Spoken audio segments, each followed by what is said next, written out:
Welcome to 13 News at noon on this day after Christmas.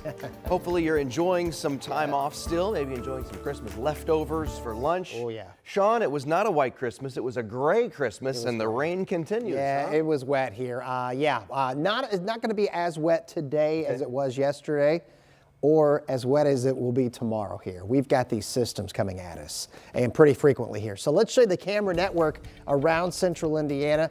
A lot of clouds, but not a whole lot of rain, and we've actually seen just a few peaks for some welcome sunshine here. Please enjoy that while you can, because by this time tomorrow, we're going to be back in the big time sogginess here. But you can see west side of Marion County, a few breaks there, likewise in Morse.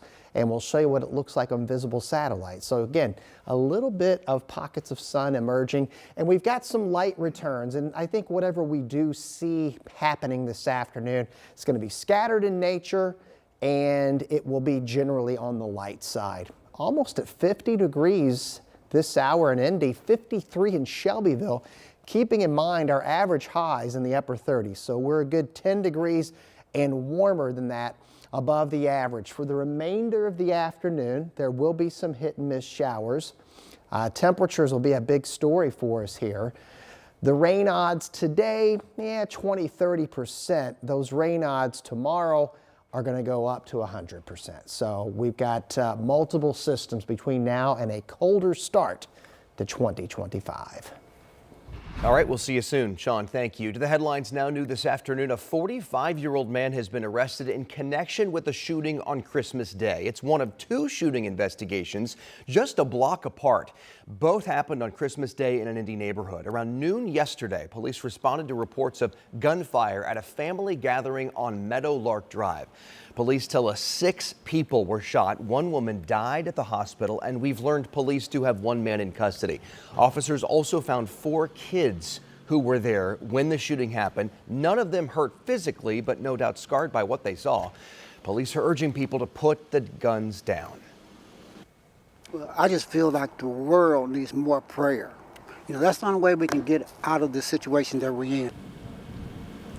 The person of interest is also taken to the hospital with non-life-threatening injuries. We'll update you if and when police charge this 45-year-old man arrested.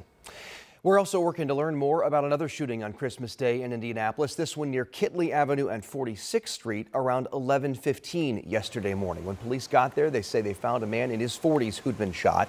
He was taken to a hospital nearby where he died. Metro Police say there was some sort of argument before that shooting. More as we learn of it. Right now, a major healthcare network is sending out notifications to patients affected by a cybersecurity incident back in May. According to our news gathering partners at the Herald Bulletin, Ascension mailed letters after a ransomware attack impacted several systems. Ascension released a statement earlier this month saying the hackers may have gotten into files containing patients' personal information. More information for you if you'd like to check it out in the Herald Bulletin. Today, we're trying to find out more about what caused 2 semis to jackknife in downtown Indianapolis. We had this for you as breaking news last night at 11. Happened at the north and south splits. Here's video from the scene last night. Crews worked around the clock to get these 2 jackknife semis removed. It disrupted northbound traffic on 65 to eastbound 70 at the north split. No injuries were reported, thankfully. We'll pass along any new information when we learn more. The people behind an anchor of the Indianapolis food scene spent the Christmas holiday feeding folks in need. Country Kitchen Soul Food Place brought back its annual holiday event. They do this every holiday season. And our Sia New Yorker shows how this kind of support is addressing a rising need. Good morning. Early Christmas morning, dozens of Santa's little helpers gathered in the kitchen for a long-standing tradition, preparing a holiday meal. Why not? It's Christmas and this is what we do. And there's so many people that we take for granted has a meal or has gloves or has blankets. And so what a better way to start the day is serving our community with the legacy of what Isaac and Cynthia have done. For 16 years, Country Kitchen Soul Food Place on North College Avenue in Indianapolis has served meals and smiles for the annual free Christmas Day dinner giveaway. And this year is no different. Organizers tell me that as food prices rise, the need for support is greater than ever. We have over 100 volunteers that have donated their time to either prepare the food, triage the food, for lack of a better word, or to deliver food to homes. It is an amazing day to have this many people that have decided on Christmas Day to dedicate themselves to the country kitchen in our community. The goal is to serve at least 3,500 home-cooked meals with all the fixins. That's what's happening. That's what's happening. From morning to afternoon, the line wrapped around the building, with many people excited to get inside and take part in the festivities. Many telling me they are grateful for the kindness of community. You got a stuffed animal? Oh, this is. And what do you got? What do you have? You got Spider-Man? Oh, that's so nice. This is really wonderful. And you got something good to eat. Yes, some good food. The true Christmas spirit. Reporting in Indianapolis, I feel really good. I want to tell y'all I really love Christmas. It's the best time of the year. And Merry Christmas, everybody. Indianapolis, Indiana, it's the best. See a New Yorker, 13 News. Merry Christmas to you. So glad to see so many people giving back on Christmas. We've got a heads up if you're still traveling over the next few days, getting ready for possible long lines. AAA expects about 119 million people to travel between now and January 1st.